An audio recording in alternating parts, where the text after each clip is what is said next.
It might take. It usually takes like a second to update on Twitch. So I'm alive. I'm alive. I'm not dead. Wait, yes I am. I'm a corpse. Fuck it. Fucking toaster strudel.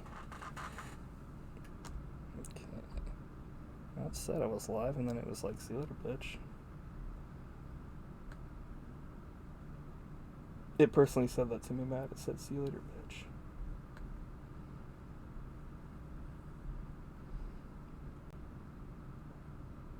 The fuck?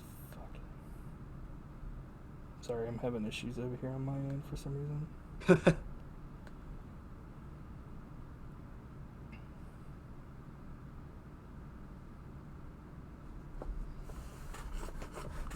Off to a great start. Do you have a ghost story you could tell us while we're waiting here? Yeah, one dark and stormy night. Mm-hmm. A ghost existed. Interesting. And I saw it. And that night was tonight. Well, that's a test. We'll see later on if that peaked or not. Right now. Hopefully it didn't peak. I'm like peeking at that ghost. You were peeking while it was creaking the floors with its powers. I've never had a ghostly experience. I haven't either. But hey, could happen. Who knows? The night is still young. That's true. The night. Okay, cool. So we're all good here. So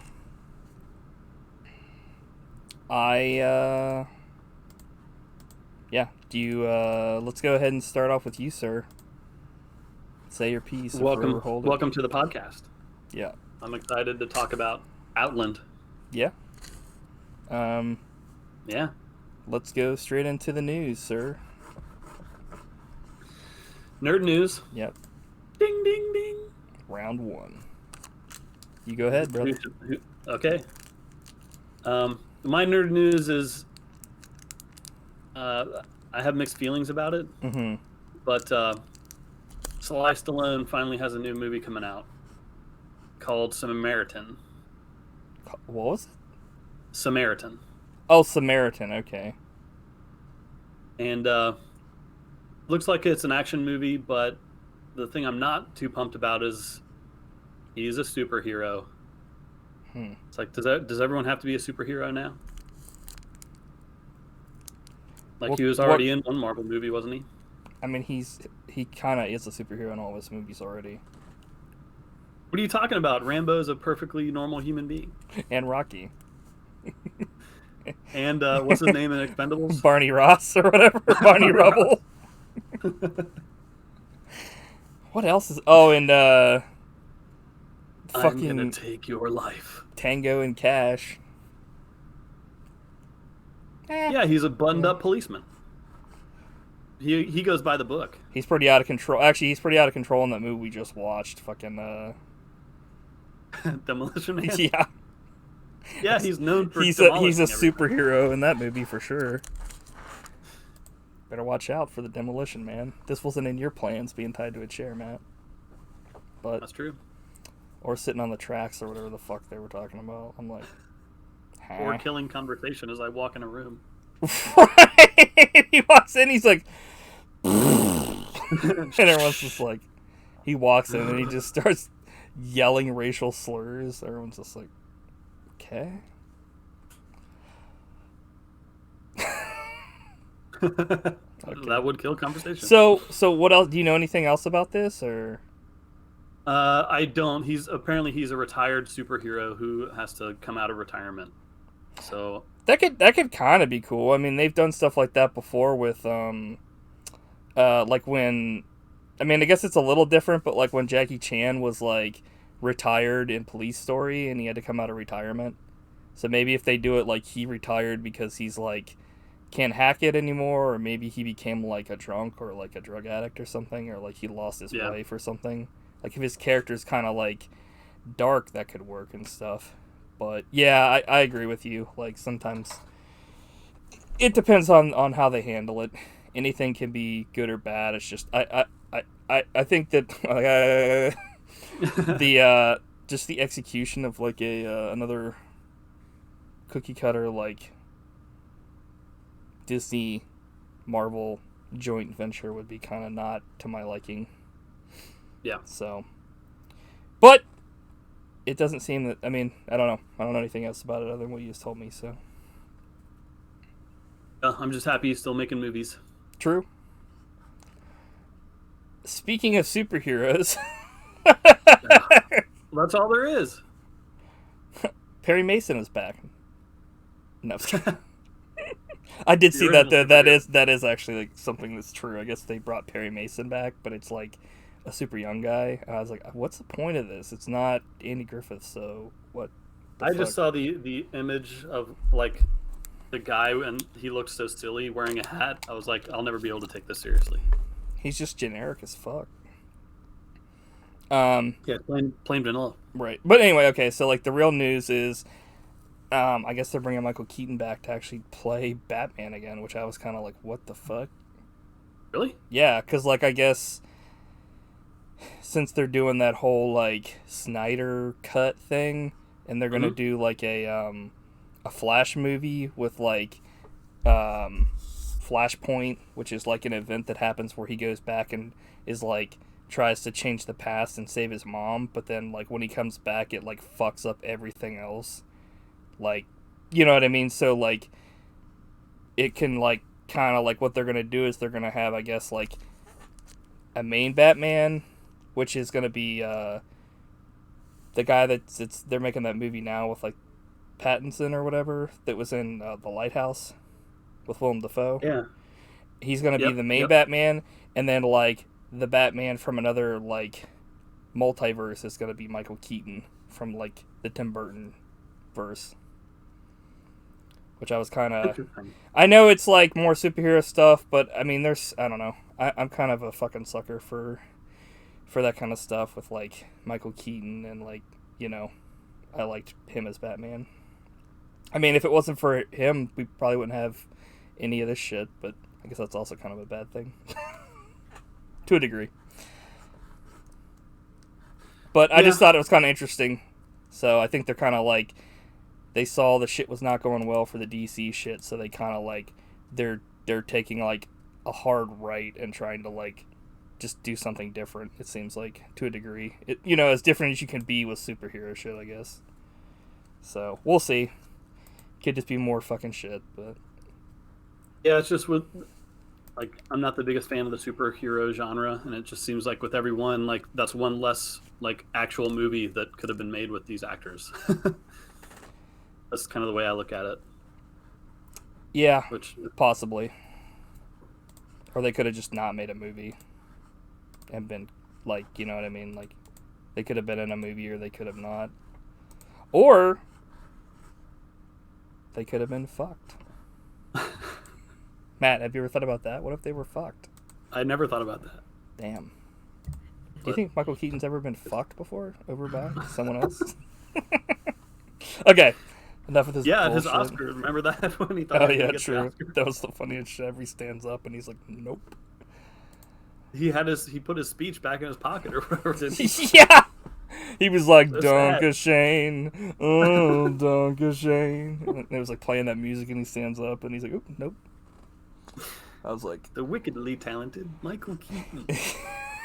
The wickedly talented Mitchell Keaton. It's like, huh?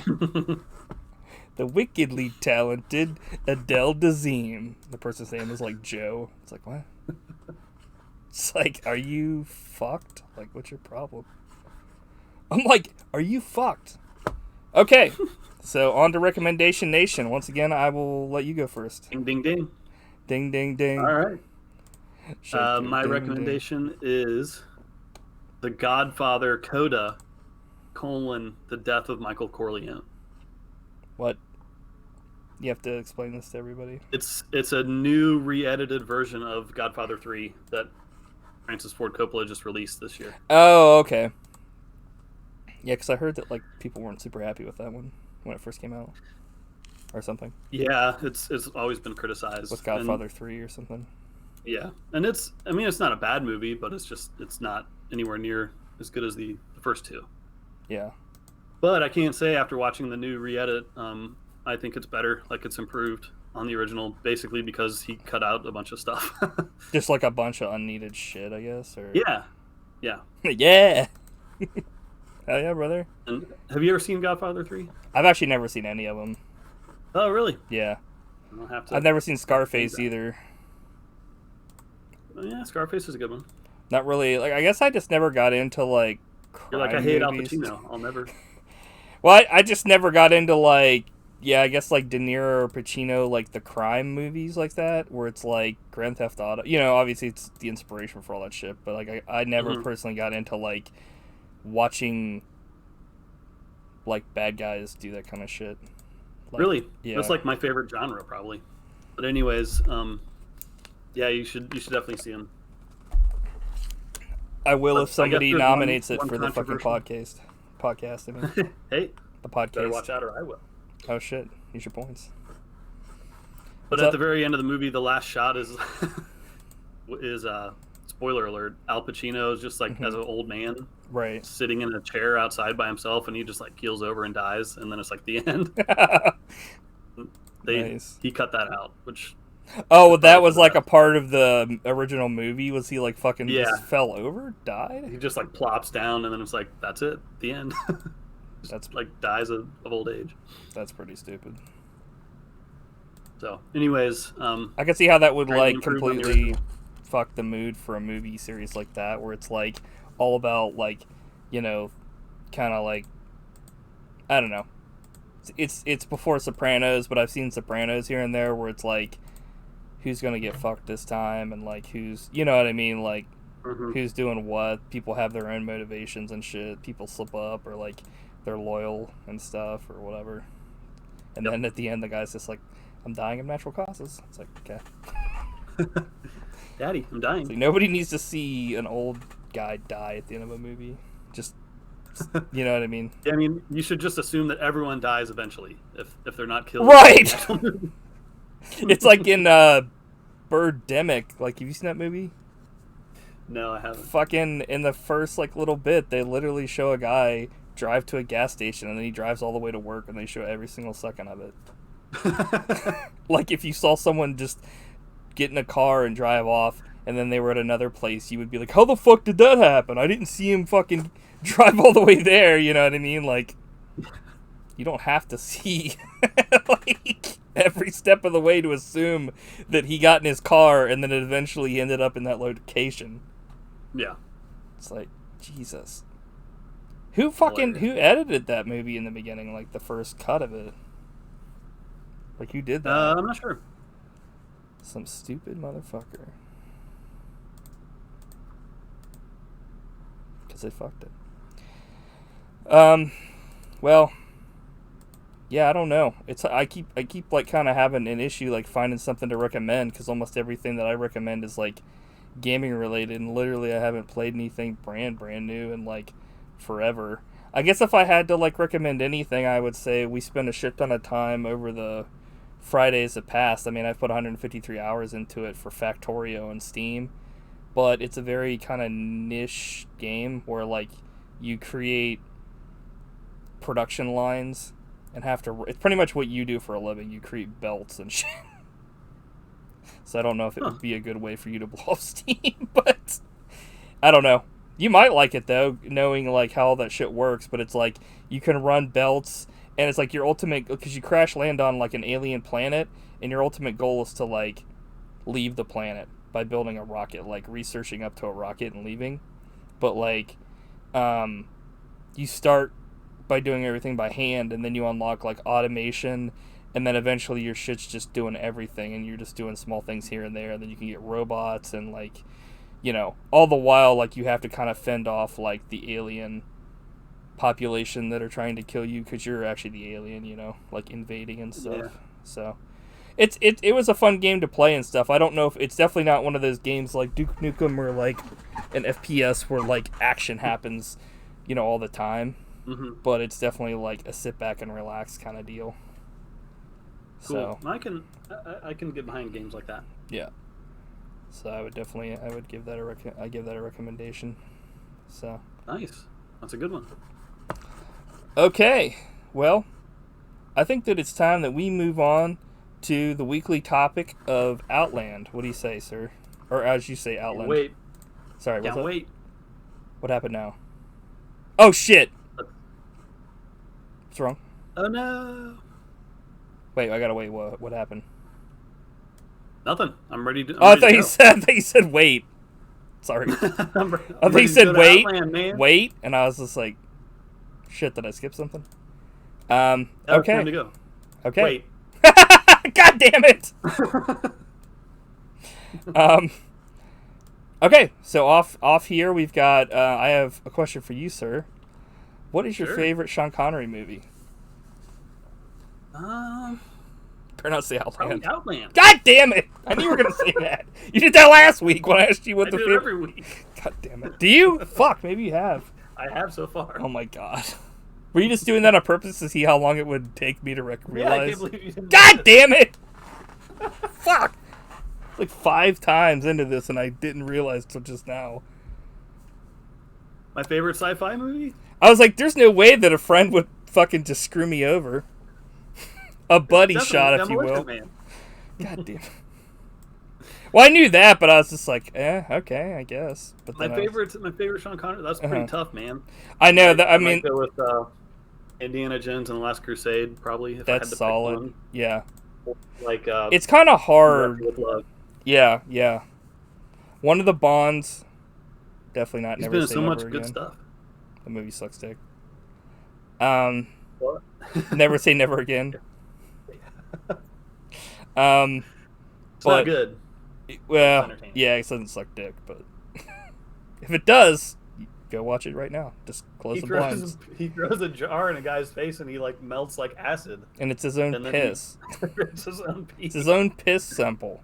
Hilarious. Because the whole thing is like he has to go to this like retreat to like get a physical and stuff because he's so old. Because he's such an old motherfucker in that movie that like he can't be James Bond anymore. They're pretty much like if this fucker is like if he screws up one of these tests, he's done because he's older than shit and we can't have any more like of this shit. He's already had his hip replaced like 10 times now. That's actually not what happened, but it's The Rock is also good. Yeah, I mean, there was a lot of good Sean Connery movies. Actually, he did most of his best shit. I feel like was actually like before he got super old, but after his earliest stuff. He's best known for James Bond, but there was a point in which he did some really good stuff. It's kind of like not like the old guy, but like the gray-haired kind of like Robin and Marion. Remember that? Yes, dude, that movie was no fucked one up. has seen that one, but it's good. I remember watching that movie and being horrified, but it was a great movie. You told me about it. Yeah. I was like, that sounds awesome. You're like, yeah, sounds awesome. I love fucking double suicide. Highlander. Yeah, Highlander. So a bunch of good stuff. Yeah. Okay. Well, I think I asked you about this before, but remember when Skyfall came out, there was at one point they were going to bring him back as like the old man who took care of the mansion? Yes. What do you think about that? Like the idea of that? I think it probably would have been better than the nameless fuck they got. You know what I mean? You mean Albert Finney, the great English actor? I think it could have like given that movie a little bit more weight because like the best part of that movie was when fucking like M dies or whatever. Yeah, when Bond totally fails in his only mission. Yeah. Well, pretty much. That's his only mission in that movie, is to keep him alive, and he totally botches it. He like throws up a brick. He's like, ooh. Yeah, I feel like I don't know. James Bond, they need to like do something with that character. But that's time for we can talk about that in another podcast. Okay. But Yeah, okay, go so ahead. going Sorry. back to Outland Hmm. and my favorite Sean Connery movie, I did tell you I think this is like his best acting is Yes. in this movie. Like, Yeah, yeah, you told me that. and I after watching it again, like I it's right completely up for me. disagree. I was dead wrong. What am I talking about? Acting. This guy can't act his way out of a wet paper bag. I wouldn't be surprised if this guy died already. Oh wait. Okay, so let me get this out of the way. For people that don't know, we have the graphic up here.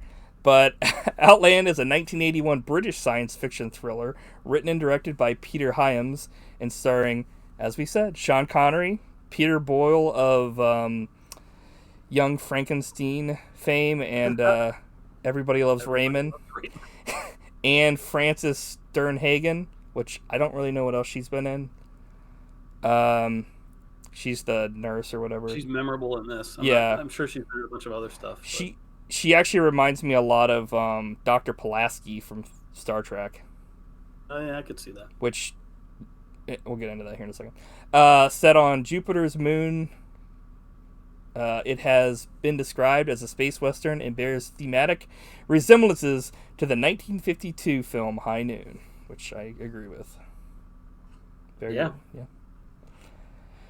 Okay. So what do you think after watching it? Good. Thumbs up. Nice. Good movie.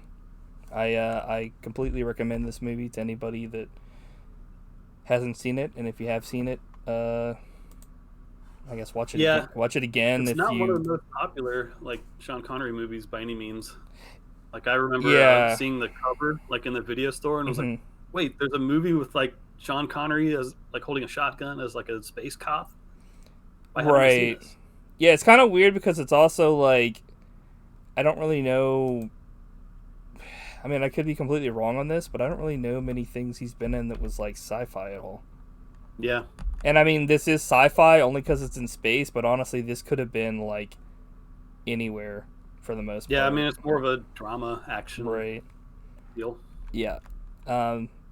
It's like thriller. There is action, but it's... Yeah, we'll get into that later. Okay. So, as usual, I'll start out anytime that you have anything to interject. Just let me know, and we'll go off your notes too. Oh, Trav wants to know how's the dog doing before we get started here. Doing good? Doing good. Doing great. Yeah. You're like, whoa, I didn't say great now. Pump the fucking brakes. Get spayed next week. Gonna love it. She's flipping the claw too. She's like, fuck you. She's like doing the DX chop. She's like, what? Okay, so this movie has another somewhat short intro credits, which I was happy.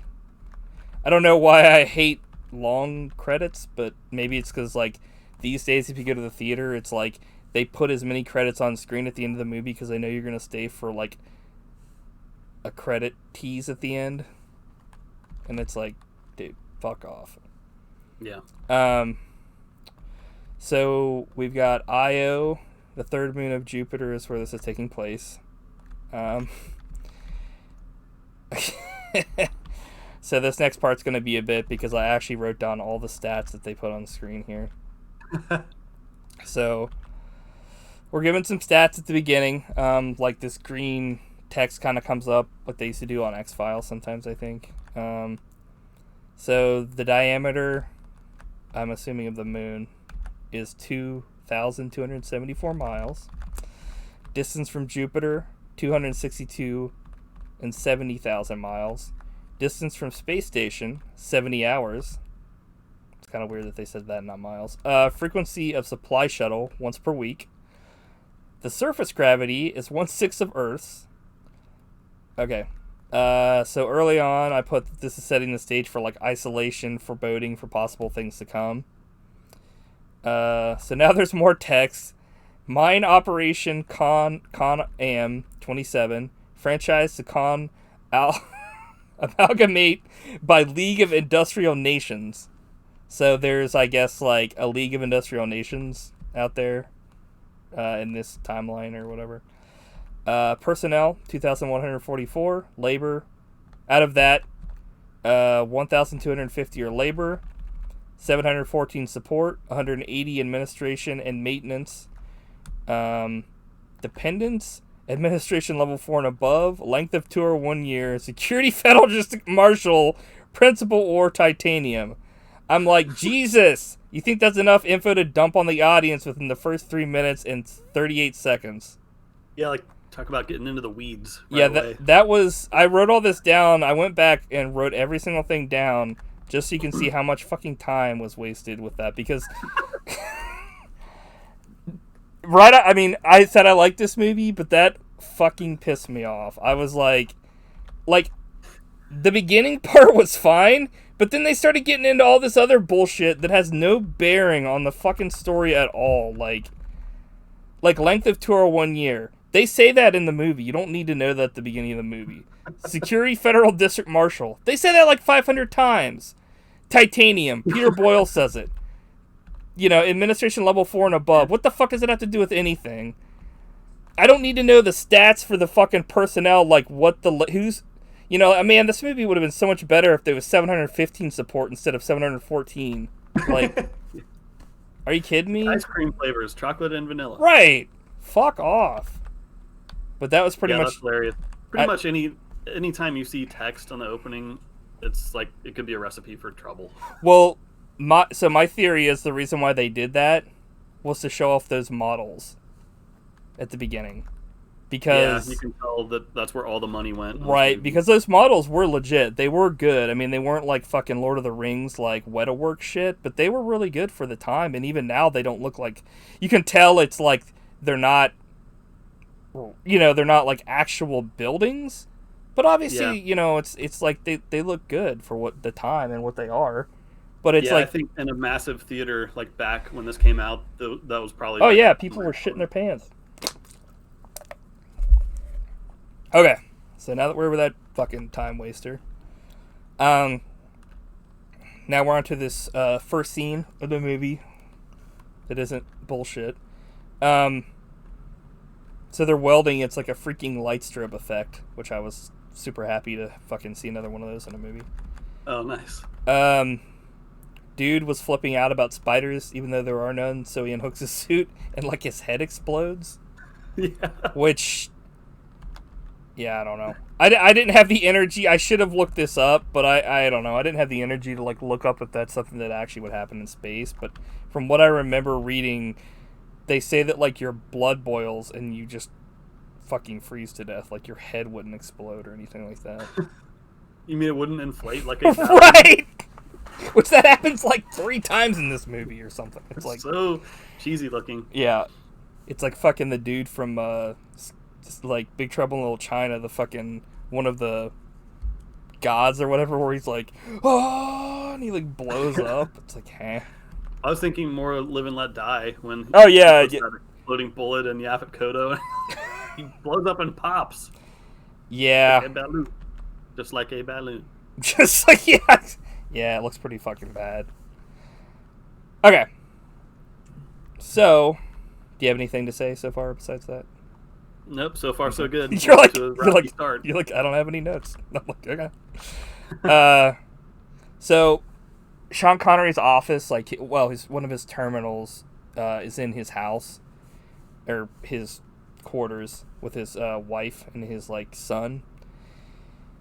And I wrote that I find it kind of weird that like Sean Connery is listening to his messages with his son in the next room eating breakfast, because like some of the messages are like, that guy that got fucking murdered and his head fucking exploded, like, yeah. It's like, and like his wife even like looks over and the kid's just like, ee.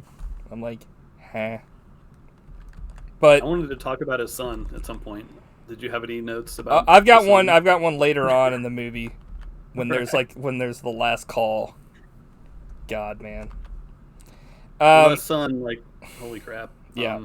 Yeah. It's bad. Oh yeah. I wrote like a page almost on it. Okay, well, I'll wait till we get. Seeing some, he's walking along, and not he, but you see some dudes hanging ass in the shower. So that was much appreciated. Peter Boyle is in this movie, and he's not Frankenstein's monster or Raymond's father. That's what I wrote. I don't know why I wrote that. Yeah. He's actually like threatening in this movie. Yes, I actually had a note about that later on too, as far as like how much I appreciated the way that character was played. Random guy in the elevator without a suit on, something's going on. We'll have to say it's kind of weird that there's no emergency shut off just in case something like this were to ever happen, or even if somehow a kid got in there. I mean, it seemed pretty easy that the guy just literally walked over, opened the thing with like the card, and went in, and they couldn't open the door after he went in there. It was like there wasn't a complete shut-off valve or shut-off for the elevator, or no emergency shutdown. And the people at the bottom had no fucking clue that it was even coming down with somebody in it like that, because like you know what I mean? This whole operation is pretty suspect. Like, right. There's some rinky-dink stuff going on. Right. So, like, some shit goes down as far as, like, you know, daily... Pretty much Sean Connery has his first day, and, you know, he gets introduced to everybody, and then he comes back to his living quarters, and he has a message from his wife. It's a pretty emotional scene with Sean Connery and, like, his wife, where she says that she's taking their son, and they're going to go back home to Earth. And she doesn't say that she's leaving him, but he's, like, their son has never seen Earth before, and, like, she can't keep bouncing him from place to place with him. Yep. Because, like, Sean Connery apparently has been, like, kicked out of all these different places for his, like, shittiness. Yeah, he's set up to be kind of like a failure. Right. Which is the overall, like, point of this movie, kind of. It's very shocking because this is, like, I think the first movie I've ever seen Sean Connery in where he was not, like, an unbeatable fucking Terminator or, like... You know, he wasn't, like, the best motherfucker, you know, ever. Yeah. Like, he actually... I think this is why I have to agree that this is, like, probably one of his best acting roles, because he actually, like, has a character, you know what I mean? And it's, like, yeah, he goes through an arc. I was going to say, for once, Sean Connery isn't throwing shit around or getting angry. He's actually showing emotion, and he's, like, tearing up. And I was like, so that's awesome. Definitely. Yeah. So then he goes to, like, the doctor, and you get to meet, like, this lady, and she's pretty, like, cantankerous. But then I put, like, well, after I just said that he, like, isn't, like, throwing anything or pissed or, like, hitting, like, you know, like, throwing shit, it, like, took, like, 1.5 scenes for Sean Connery to threaten to beat the ass of a woman. So I guess he just couldn't help himself being a fucking woman beater. Because he was like, I'll fucking beat your ass or something. And she was like, eh. Like, he was joking, but, like, he was like, I don't know. It was like they were joking back and forth, like, but it wasn't funny. Like, the other person didn't think it was funny. He's like, but get those reports to me as quickly as possible, or I will beat your ass. That's a Marshall joke. And he's like smiling, and she's like, huh? Like, how's that a fucking joke? But yeah, I was like, huh. Okay. So we've got a very tense scene with a guy shown earlier to have injected himself with some sort of drug, saying he's going to kill a hooker. Sean Connery says he's not going to hurt the guy, and that under the count of 10, he'll open the door, and the guy will be completely fine. But if he tries to hurt the girl or kill her, he's going to kill her. Or he's going to kill... Sean Connery rushes in and slits the throat of the girl. He's like, it's my job to kill that bitch. He's like, I want to beat that woman. If you hurt her, I'll kill her. Yeah. You hold her down, I'll cut her head off. So, meanwhile, like, his deputy goes to the air vents, and they're like, they've got this plan that, like, if something goes down, he'll at least have a bead on him. But, like, this is a part where I started to possibly suspect something, like, because as soon as he comes in, like, the guy drops down and instantly shoots, like, kills the guy. He, like, shoots him in the chest and instantly kills him. And Sean Connery looks, like, shocked and, like, pissed because he told the guy that they weren't going to hurt him and they weren't going to try, like, you know what I mean? Anything. Yeah. And that's when I was kind of like, okay, I think something's going on here. Yeah, I was right. But it also could have been that guy was just like didn't give a fuck. Yeah, I already said that earlier. The Doctor reminds me of the Doctor on Star Trek that replaced Beverly Crusher.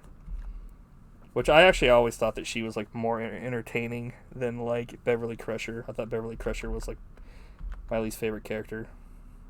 Yeah, I never had a problem with her. But apparently like everybody on set hated her, so that's one of the reasons why she just left and never came back. Yeah. Which is kind of a shame. But anyway, Sean Connery goes looking for evidence, and he finds a cargo container that says to be jettisoned, but it looks like it says Toby jettisoned, like that's the person's name. I thought that was kind of weird because the letters were so close. That was the real bad guy of this movie, Toby Jettison. Toby Jettison. It was that great.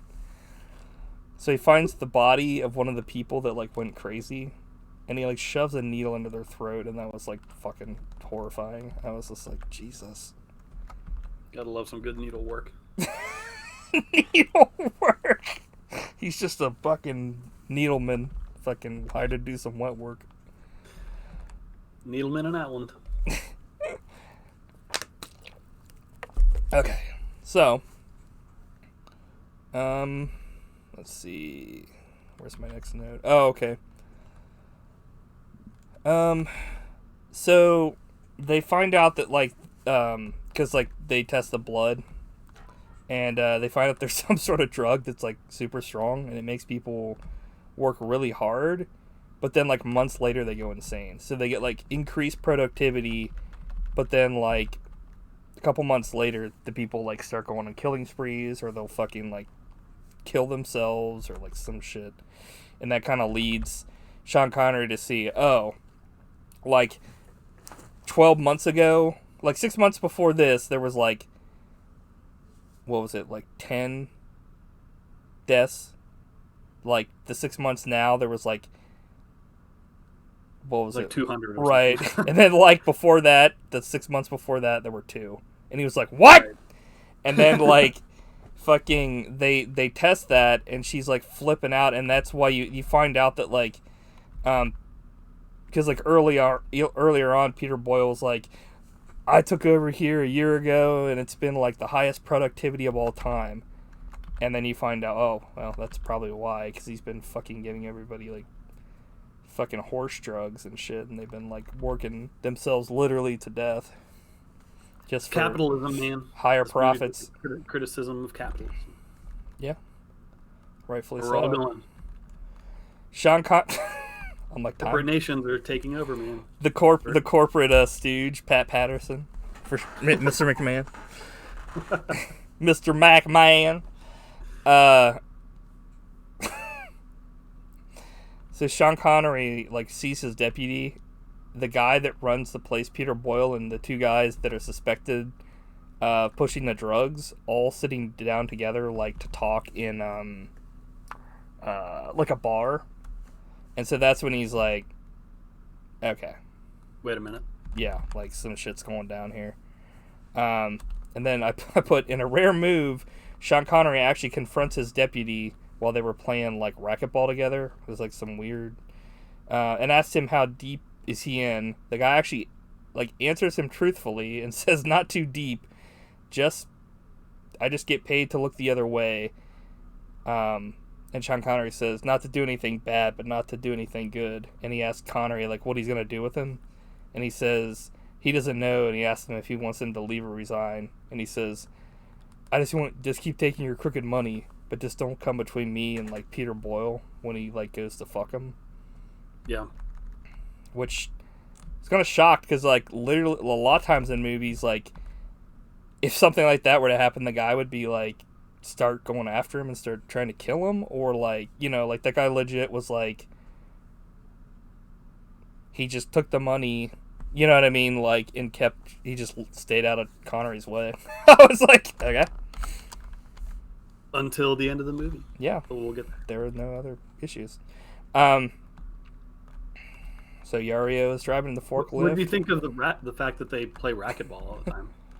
I actually had a note about that. I must have put it later on in the movie, but like, yeah, it's like some fucking Star Trek shit. I was like where they're hitting shit off walls and crap. It's just racquetball. Is that what that is? Yeah. Oh, yeah, I'd never seen there's it nothing before. I've only futuristic seen it about on Star Trek before, so I assumed it was a fake sport. It's a real sport. I played it once and it was really hard, and it made me feel like bad that they made it look easy. Yeah, I don't really have Sucker. anything to say about it. I thought it was fake, so apparently it's not. Yeah. I'm gonna challenge you to a racquetball match. Yeah. Well, okay, we'll do it. I don't know when, but you gotta find a racquetball court. I guess, what, do you just have to have a fucking wall to hit shit on? It's like a cube. You have to be inside a cube, and Okay. you whack a ball really hard and hope that it like doesn't hit you in the back of the head. Why's it gotta be a cube? Do you get points for hitting the bat behind you as well? Yeah, I think so. I don't know. I don't really know how it works, but You sure this wasn't made up, Matt? Well, I guess it was made up by somebody. well, everything's made up at some point. Whoa. Oh shit, you're Sorry, right. I bumped the mic. Holy fuck, it is a real sport. You're like, this is the weirdest part about Outland. For the longest time, I thought this was like some Star Trek shit, because I've seen people play it on Star Trek, so I assumed it was fake. Like that thing where like Guinan and Worf shoot little targets and stuff, and she like whoops his ass. That's real too. You didn't know that? Okay, Not really. I assume so. Or is it? You be the judge. Remember the episode where they all get addicted to that one game? They all get erected. Yeah, That was a good one. that was another Wesley fuck up. Wesley, I hate that fucking character. you're fired. I hate everybody on Star Trek, I think. Not everybody, Except but for like Doctor. there's like 5 people on that show I fucking hate. I hate everyone except Loxana Troy. The greatest character. The character that we've given the keys to the blind dude, and finally I get to fly. It's like, the blind dude. Wow, that's nice. Jesus Christ. Okay. So, my next note is Yario is like driving the forklift, and he looks like Johnny from Cobra Kai with his red headband and red jacket on for some reason. No, I don't know what the fuck that was all about. I didn't notice that. So I put pretty legit chasing. I like how they don't make Sean Connery a badass and just completely unhurtable. He's clearly the older, like, guy in the situation, and the chasing, and he ends up winning the fight, but I feel like he definitely is worse for wear in the end. Yeah, I really like the chase scene, but you can tell like they were just trying to show off the awesome set that they built. Yeah. You know what I mean? Yeah, no, I That's understand. a cool chase scene. They pretty much go through like the entire facility. Right.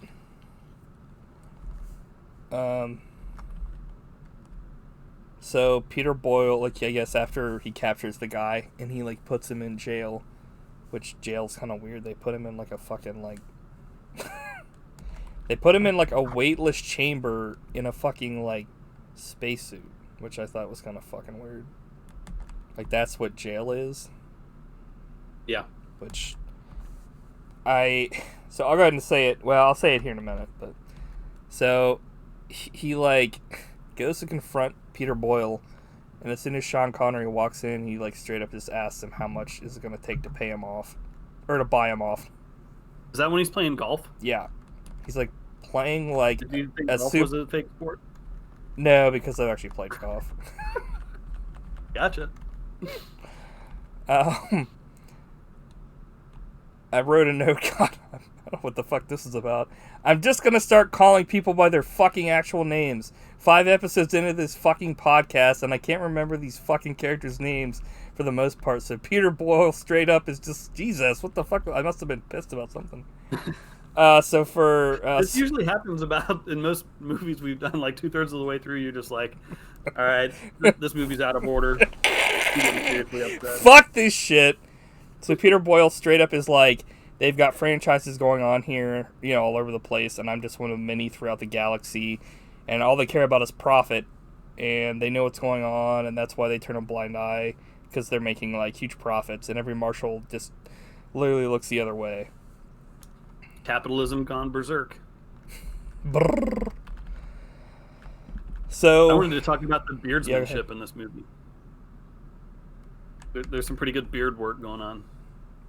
Who's got a beard in this movie? Peter Boyle, for one.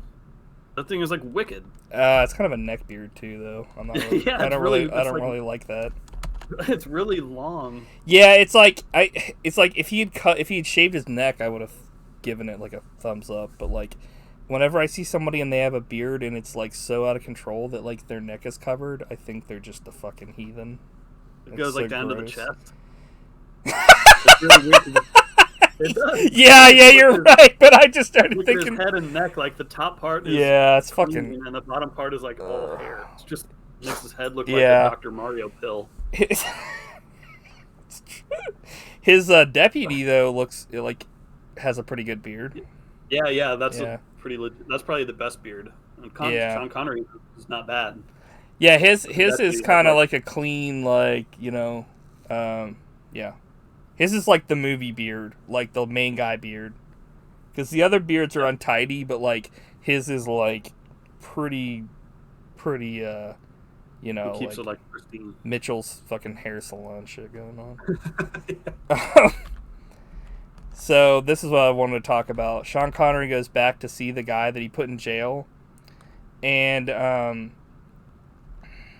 actually, this is something I put. Nicholas Spoda, the actor's name is Mark Boyle, and I don't know if he's related to Peter Boyle or not.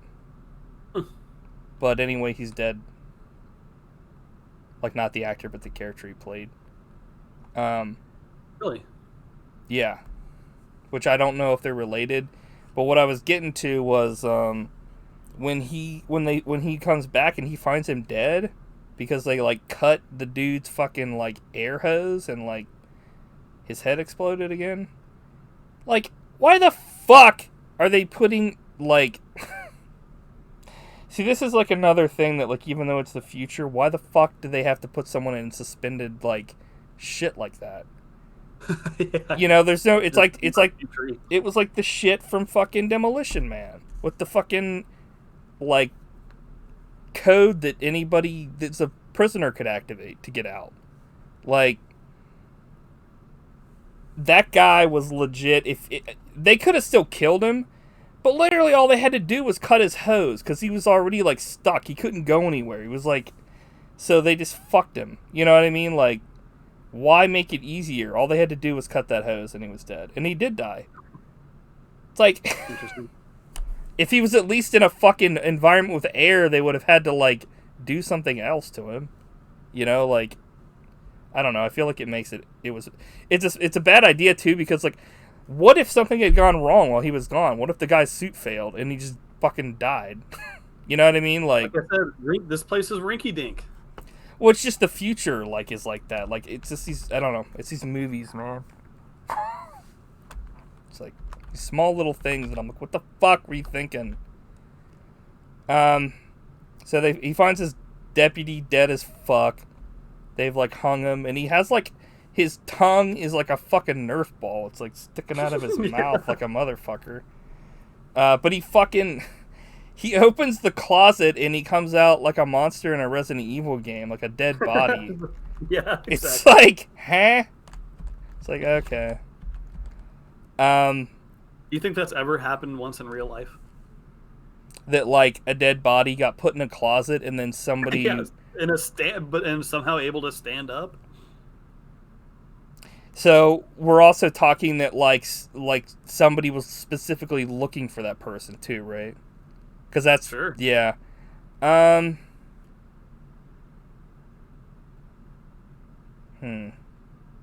answer is yes. Yeah. It was me. I was just thinking that like, I'm trying to think of the type of closets, because there are closets that like, yeah. I mean, if it was just a door and like the door was closed, but like almost every closet I've ever owned, I'd never have the doors closed on it. You know what I mean?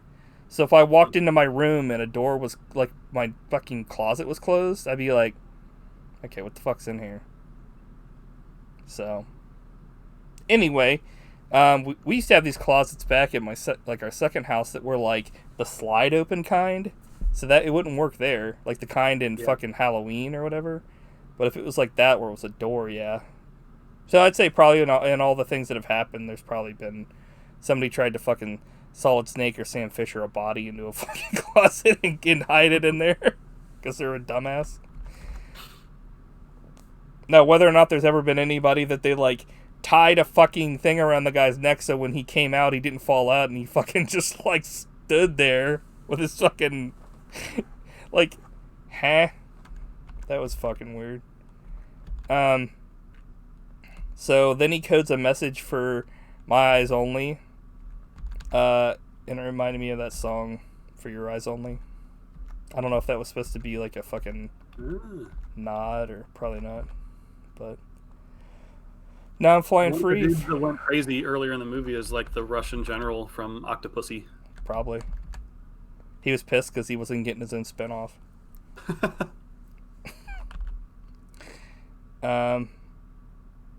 So Sean Connery like gets choked by this guy and he goes unconscious, or so we think. And then he gets up and knocks out the other guy, and it's one of the smartest things in like a movie I think I've ever seen. Because he puts like a little neck brace under his collar, knowing that like after what he's seen with like the one guy being killed, like the prisoner and then his deputy, that they're gonna be coming after him. And so he puts this like little, I think it's either metal or it's plastic of some sort, that he puts under his like neck, like it, not under his neck, under his collar, so that like it protects his neck. So the guy uses a garrote wire and then he like pretends to choke, and then he just gets back up and like knocks the guy fucking out. But he like pushes his head into a thing of a big cow, like a big cut up cow, and it like literally instantly fucking blood fucking spurts out. Kevin says started viewing this right as Mike says John Connery gets choked. But see, I think that's what James Bond needs to get back to, is like so many times. Yeah, he just gets choked. Like, I want to see James Bond get choked at least 10 times. It's a kink. No, it's they need Sean Connery. He's like joke all the time. He's like Duke Nukem when you fall to your death, but then right as you land, you turn on invincibility, and he's like jumping up, throwing up blood. But no, they need to make like James Bond like smart again, because that was the thing that I always thought was cool about like the best James Bonds, is he's always like one step ahead of the bad guys by using like he'll try to get captured so he can find out their plan, and then he's like, oh, actually, I wanted to be captured and I'm gonna use these gadgets to escape, fuck you. But like somewhere along the way they made like certain James Bonds like idiots, and they don't like, they just they fuck everything up. It's like they're just like shit versions of Jason Bourne. Anyway, so he finds out there's bringing Jello packets of drugs like through a carcass of meat. There's like a shit ton of them in there, and he throws all of them away. Good stuff. Do you have any other notes so far, sir? Not yet. Okay. Just dying to talk about that sun still. That's the only note you've ever written for this movie. So I'll say that like when we were talking about Peter Boyle in this movie, there's something that I find like very scary about like a villain who doesn't get pissed. Like Peter Boyle just seems like, right. Not that he doesn't worry about it, but it's an inconvenience, and it's almost like they're just having a talk between friends. But then like it switches on a dime when he's leaving, and he's like, Marshall, you're dead. I think we talked about the same thing with Christopher Lee and Wicker Man. Yes. It's like the friendlier they act, the more normal they act, the scarier it is. Yeah, I was talking about that with like the governor from Walking Dead, where it's like, right, he's like super nice, but like some insidious shit is happening behind the scenes. Yeah, Kevin, I would say, we have started and are talking about like actual spoilers in this movie, so sorry. Spoiler alert: the land is out. We're out of land.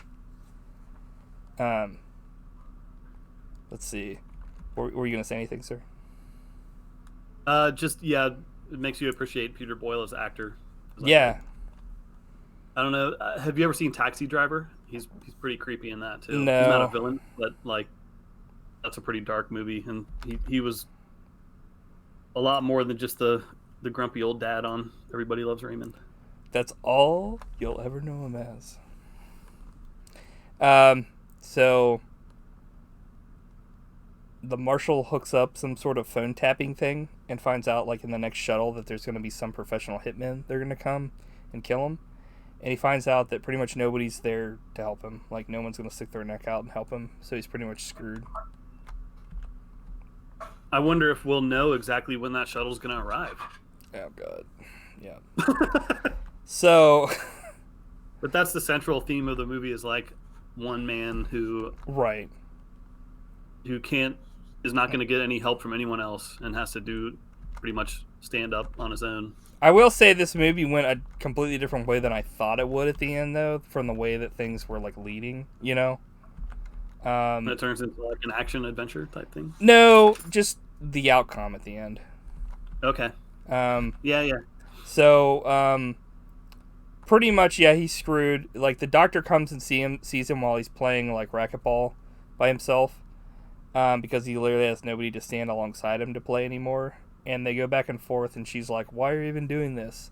And he gives like an awesome, gives like an awesome speech. So, the doctor says, "You know, if you're the kind of guy you're supposed to be, you wouldn't stick around. That's why they sent you here." And he says, "Maybe they made a mistake." She said, "I was afraid you'd say something like that. You really think you're making a difference?" Which actually, that's like something that people like. This is like that is said like a couple times actually in this movie. Like, characters are like, "Do you really think you're making a difference?" And then he doesn't say anything here, and she says, "Then why, for God's sake?" And I'm probably gonna fuck this up, but he says, "Because maybe they're right. They send me here to this pile of shit because they think I belong here. I wanted to find out if, well, they're right.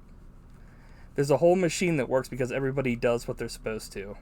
And I found out I was supposed to be something that I didn't like. That's what's in the program. That's my rotten little part in the rotten little machine. And I don't like it. So I'm going to find out if they're right." So, pretty much like that was like pretty legit. Yeah, it's like, what is he doing over there? So pretty much like he finds out that like throughout this whole time he's been like, yeah, pretty much like he's been sent from place to place, and he's just gotten to a point where he's just they brought him in, yeah, because they thought he'd be weak and allow the corruption to keep happening, right? Not cause any problem. And he's like, "You know what? I'm not that kind of person." Like, he wants to see if like maybe they're right or maybe not. Yeah, like in that scene, he looks like really scared. Mm-hmm. Like you've never seen Sean Connery like that before. Like, looks very. I'm surprised this movie wasn't up for any awards, but maybe since it's sci-fi, they didn't even consider it. Well, it was nominated for 1 Oscar for Best Sound. Nobody gives a fuck about sound. But it was nominated for a bunch of Saturn awards. A bunch of Razzies. A bunch of Jupiters. What the fuck is a Saturn award? It's sci-fi award maybe? for like sci-fi and horror movies. Okay. They're like, "So you're not going to give us any awards, so we're going to make up our own award." Yeah, pretty much. So we're at a point now where he looks to be setting up some traps.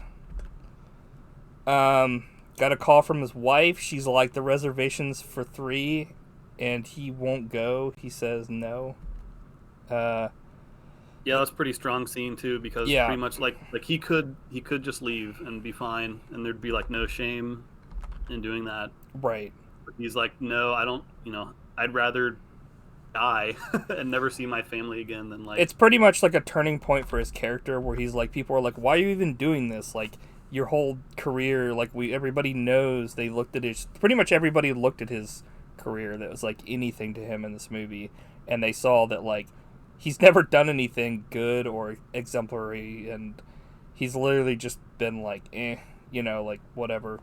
And so they're like, why would you stick your neck up now when like there's actually a reason not to, like that you could get killed? And that's when he's like, I have to prove this to myself. I don't know why, but like I gotta find out if I'm more than just like the piece of shit they think I am.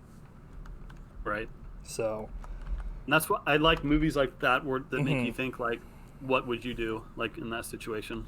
Would no. Would no. Would. It's like, God damn it. Do. So yeah, do you think you're making Mike, a difference? I'd probably run, honestly. I'm kind of a puss. So. Play golf with Peter. But then again, I probably wouldn't be in that position.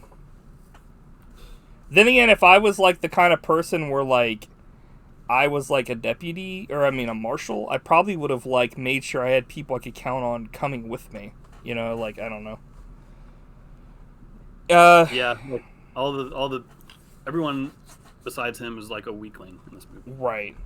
They also just don't see a reason to even help him because like, I mean, he's just some random guy they've only known for a couple of weeks, so it's not like, you know what I mean?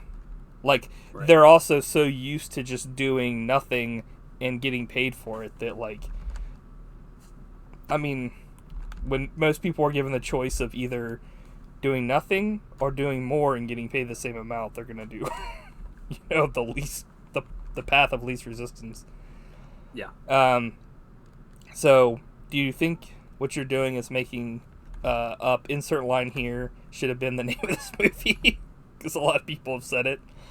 Okay, so we are at the main event here of this fucking movie. Oh, man. Everything else is dog shit compared to this. You know what we're going to talk about? Sean Connery's fucking son. Not in real life, but his son in this movie. So my first question is, what age do you think this person is? He's between like 1 and 500. Exactly. It's like, I think this actor that plays his son is like, I think he was dubbed, maybe, but he's not. Yeah.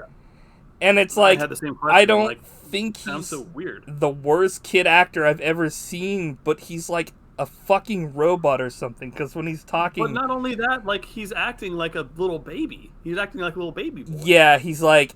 Yeah, he's like, Daddy, will you bring me a present for...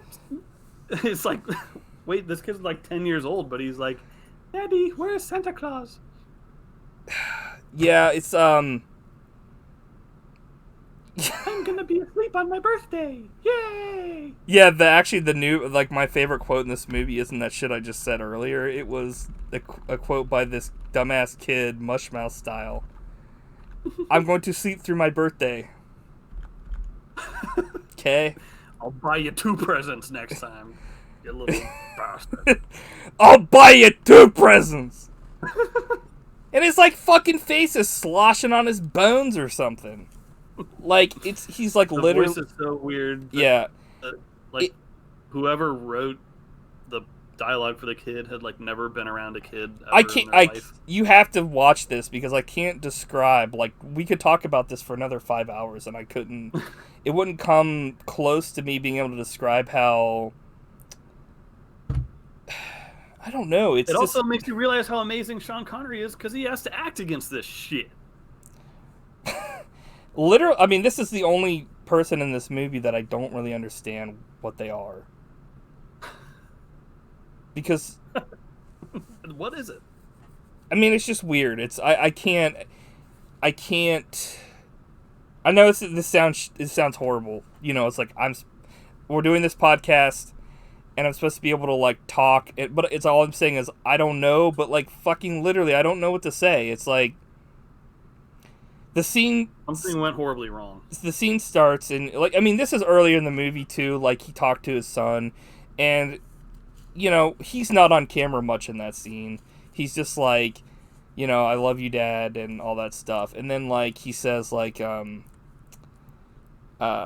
pretty much like Sean Connery's like, I want like 5 math review sheets from you or something.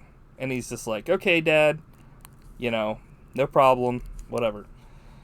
Do your maths. Yeah, that was, I don't understand what that was all about. Why do you say that? But then when he comes on later to talk to him on the phone, it's like a fucking shit show.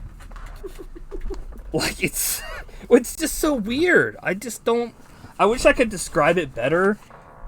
I feel like I'm doing a horrible job of describing it. Like, just because, like... Well, it's in a movie that's, like, they're trying to portray space as being, like, as realistic as possible, and the acting is, like, all low-key and subtle, and then you have, like, this little weird cartoon boy out of nowhere.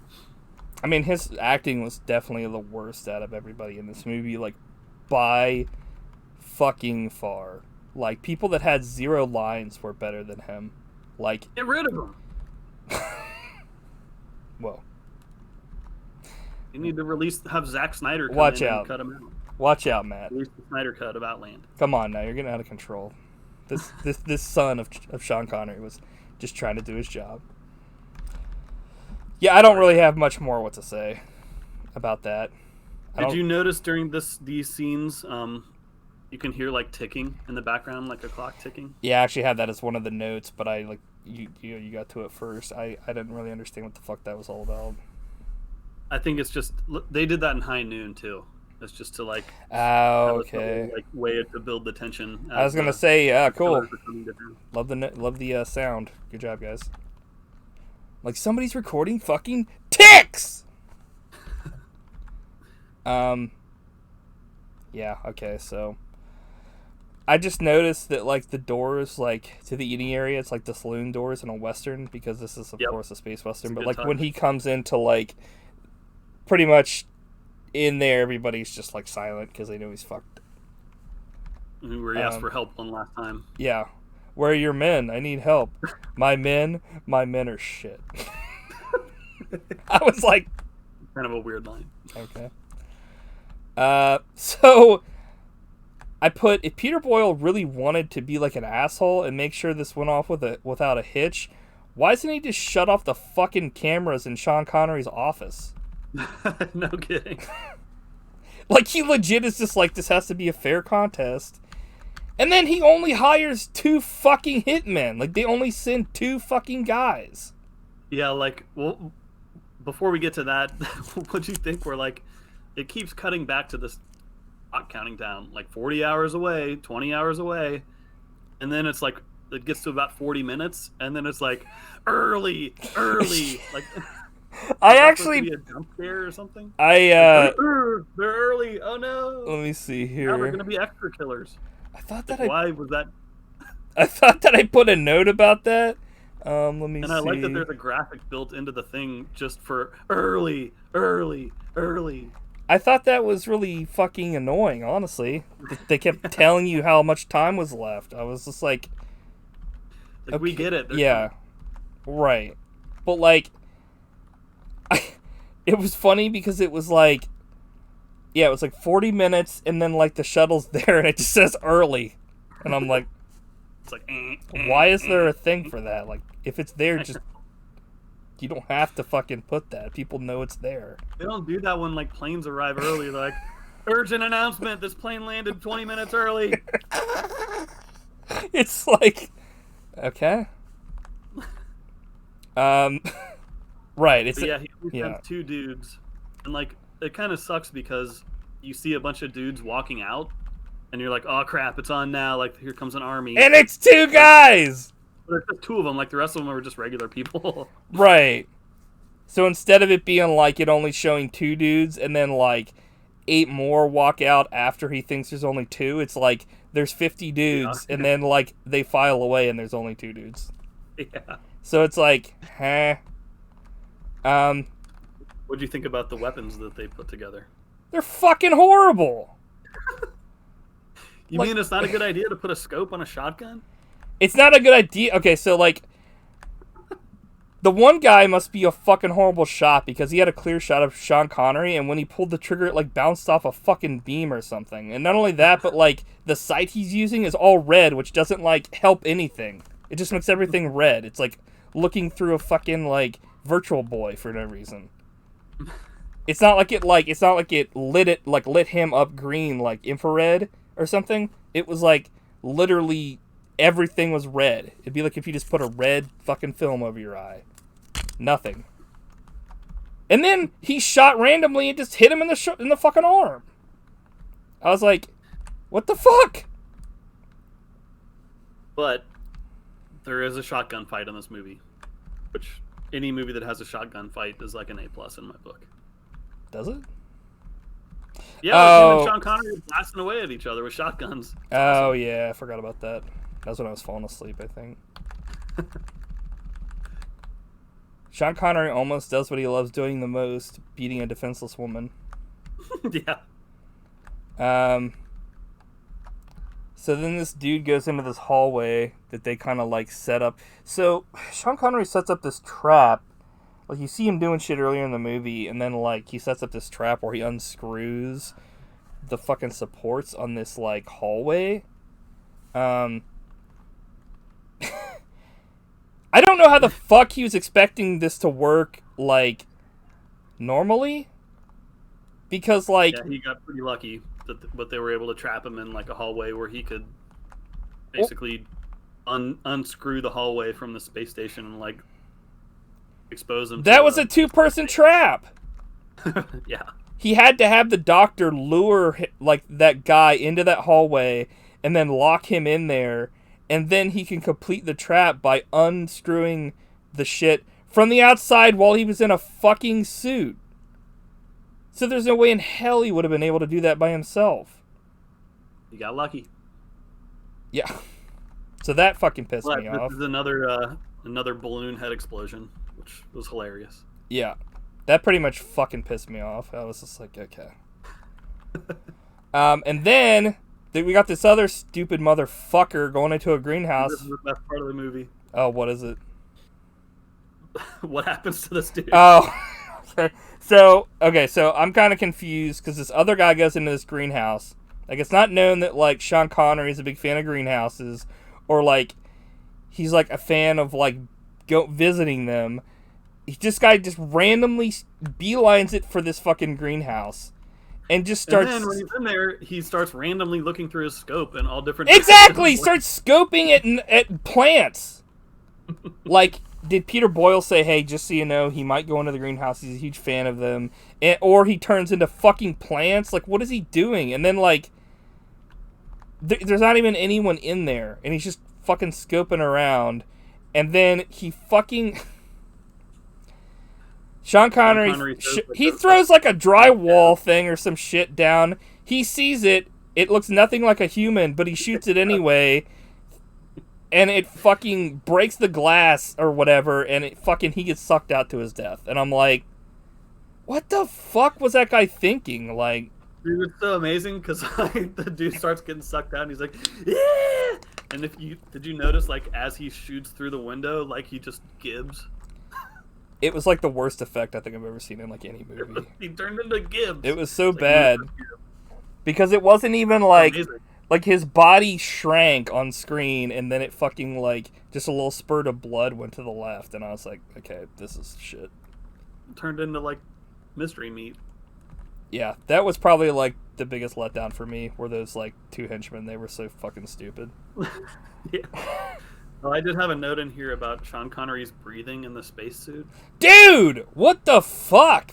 It's like there's times where all you hear is like him breathing. He just ate like 50 cheeseburgers before that. And groaning. Yeah, he was running the Kenny versus Spinney fucking podcast or whatever the fuck. He was like, like, dude. Like, is he okay? And I also it's put not that normal breathing. Sean Connery destroyed whatever, pretty much they destroyed whatever the fuck they were growing in there, so. No kidding, man. Good job. So, like, his new deputy is, like, coming to, like, quote-unquote help him, possibly, or he was earlier in the movie, because he's he's like, where's the marshal? You know, it's like, oh, he's, I think, in the greenhouse. And then he, like, fucking shows up and, like, you know, is obviously on the take as well. So he's, like, the opposite of the last deputy, where he'll look the other way. He's, like, actively being paid to, like, help kill the marshal. So this is, like, the end boss of the movie. This is, like, new marshal, which he's kind of a limp dick, too. Like, this guy's not used to doing anything. They wrestle around, and they do the classic thing where they move in kind of like slow motion. Yeah. Which wouldn't happen in real life. Also, like they move like they're underwater. Also, when, like, Sean Connery does this weird move where he, like, lands and he somehow does, like, a backflip in midair, but he, like, when he lands, he doesn't land gracefully. He, like, lands on his fucking face. Like, on the... Because they're, like, in spacesuits outside, and, like, they're wrestling, and then they, like, fall off the edge of something, and then they fall down to another platform. And then, like... Yeah, and the kill is pretty good, because, like, he pulls his air hose off, and the guy, like, and then he throws his body, and, like, he, like, glides along some electrified, like, vents. Somehow his head gets, didn't like, explode, even though everyone else's did. Yeah. So he, like, suffocates and electrocutes, and then he explodes once he gets to the very bottom. He just, like, vaporizes, pretty much. He hits, like, a big... For some reason, whatever they were fighting on was, like, a huge bug net, and he fucking landed on it, and he was just like... I was like, okay. So... yeah. But the reason why... Okay, so, like, he walks into the bar... And it becomes quiet. Peter Boyle's just been chilling the whole time. Yeah, and he's chilling, like, as far as, like, he's definitely nervous because before all this, they said, like, you know, if this doesn't work out, the next thing, like, the next guys we send are coming for your ass. Because he lost, not only to lose the product, but, like, all the shit's going wrong, and, like, you know, they don't want to have to deal with this. And he says... Sean Connery says something to him and almost kind of, like, walks away, and then he says fuck it and knocks him out. But I don't, for the life of me, I couldn't understand what he says before. Oh, I didn't know if he said anything. He's like, and then he says fuck it, and then he knocks him out. He's like, walks up to Peter Boyle and he's like, and then he fucking knocks him out. I'm like, okay. Yeah, like, he just throws a sweet uppercut that, like... Somehow he fucking goes... Boyle, like, just 200 feet in the air. I was like, cool. Why didn't you do that to the other guys? If you would have done that to the black dude, like the last guy who fought, it would have been over in like a second. Because the guy would have just floated until he hit the ground and died. Need more uppercuts in movies. That's true. So I'll save everybody some time. There's nothing special in these credits. I watched them all to the end. There's no fucking, like, Avengers prequel thing going on. I had an idea. I had a note about here. I must have deleted it, but it was about how fucking, I don't understand how they could be so pissed at Peter Boyle when, like, the guys they sent were literally, I expected to be hitmen, but they were fucking worse than the two guys that were already on the station that were just random drug pushers. Yeah, they were pretty incompetent. Like, man. They, like, when I look back at it, they were literally, like, the worst. I mean, like, the one guy in the greenhouse was the worst. The other guy just got fucked because Sean Connery got lucky and, like, his, like, the doctor friend, like, decided to help him. Whereas if she wasn't there, he would have literally been fucked. Like, there was nothing he could have done. He would have just been like, well, I set this up for two people. Also, it's never shown what happened to it. Like, he hides a shotgun, and it's never shown who takes it or what.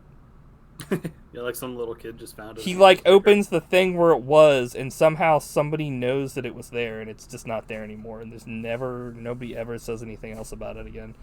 You would think that, like, the deputy would come out with it and kill him or try to kill him, but, like, it's never explained. It's just when he goes to reach for it, he's like, oh fuck, it's not there.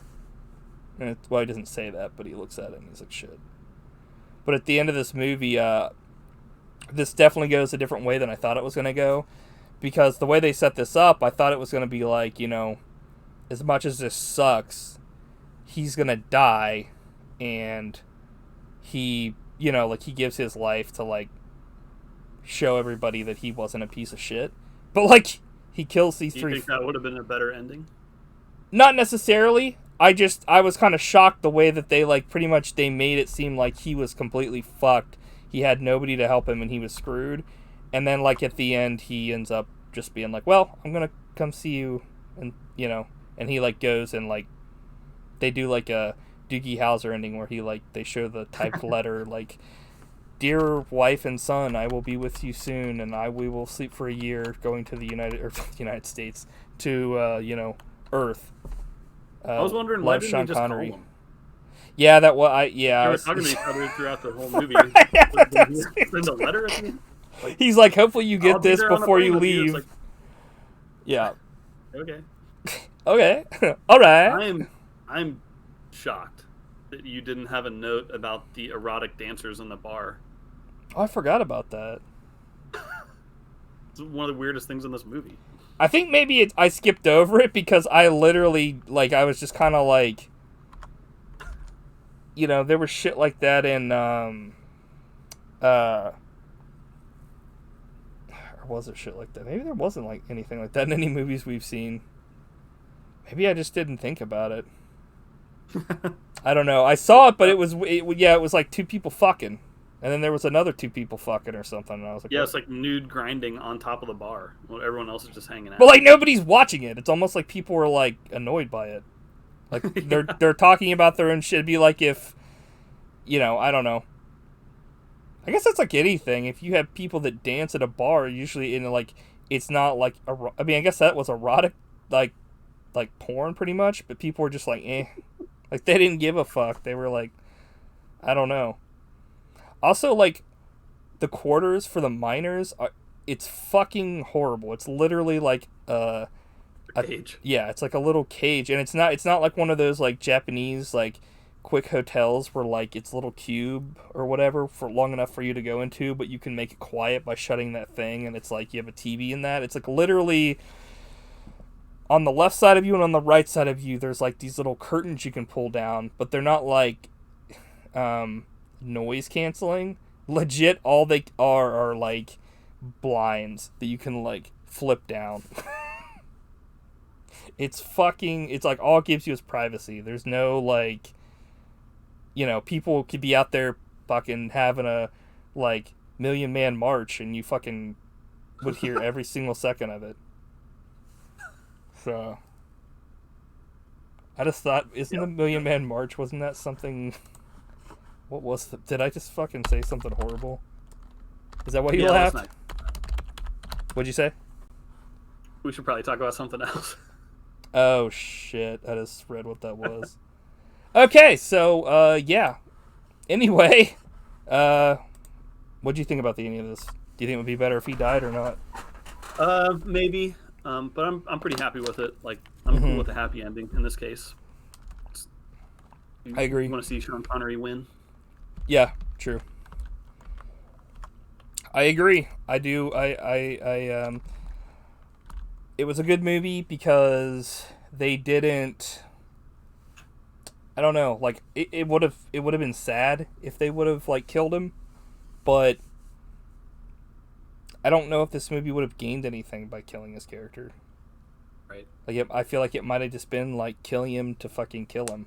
Like, like, I don't know. I feel like a lot of movies have done that in the past where they kill a character just to be edgy, or a character, like, there's many times also where a character lives where I think that like the character maybe should have died, but they didn't want to kill him because they're like doing sequel bait, for like some stupid reason. But this movie never got a sequel, thank God. Does this movie ever get a remake? I don't think so. Although it kind of is a remake of High Noon, but yeah, it's definitely a good movie. Great Sean Connery performance, cool models, cool sets, no CGI. That's true. Um, it's a fun movie.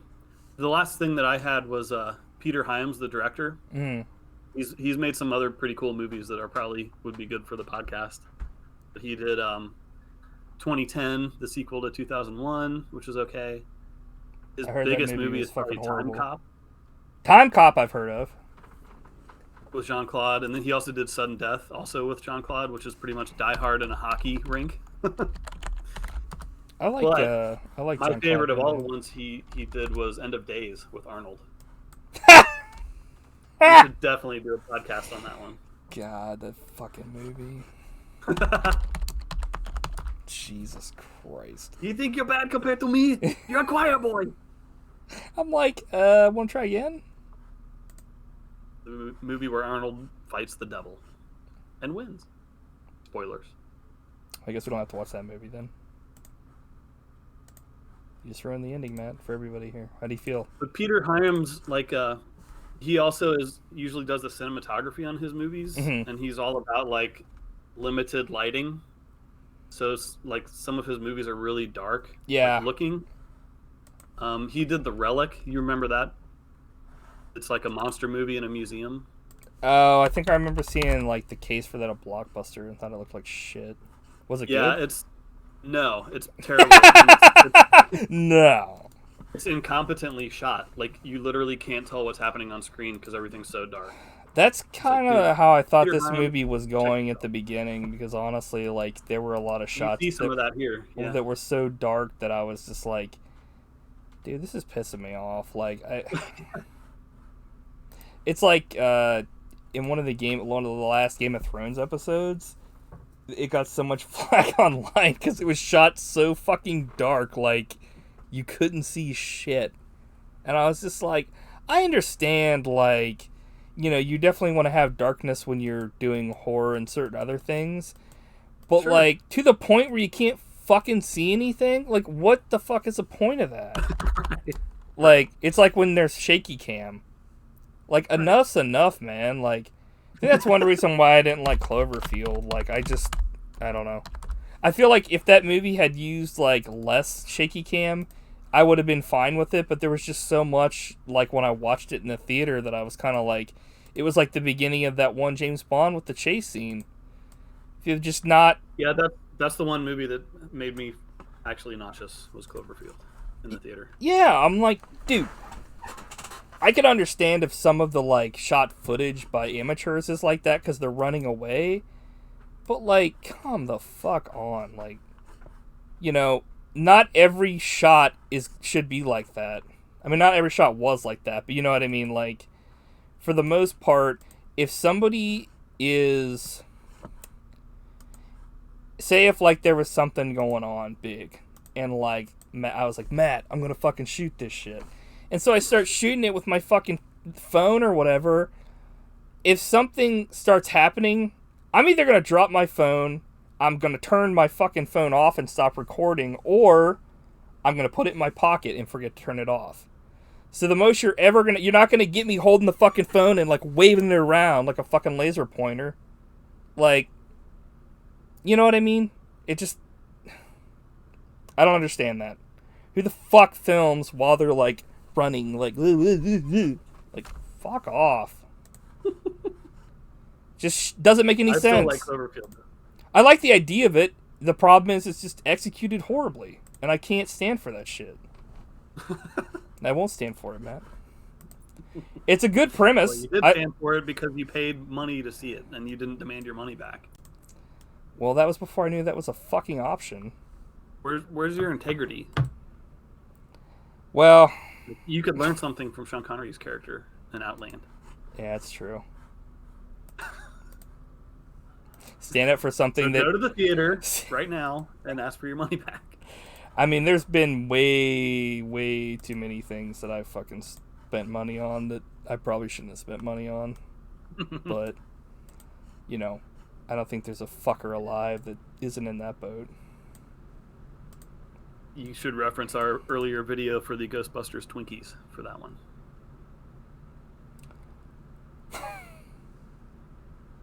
Those were just... Actually, you know what? I'm not going to say anything. You should go watch it. Classic. Give it some hits. So, any other comments, All right. Nathaniel? No, it was fun. It was a good one. Yeah. We'll have to figure out what to do next week. I think Yeah. you picked Demolition Man, and then I picked Outland, so I think it's your turn for the next one. I will pick, or if somebody ever wants to use their channel points while I'm streaming during either Buddy Shots or when I normally stream, they can put in a thing for us to watch.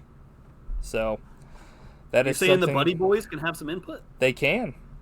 Nice. Good on, Buddy yeah, Boys. it's let me see here. How many points is it? Let's see what we got here. So a shout out on the podcast is 150. Let me see if I can find out here. Topic for us to discuss is 500 points, and to select a movie is 1,000 points. So make it happen. Yeah, you could be the first to redeem some points and pick the pick. What if I just did it every week? I guess. I mean, you could. I guess.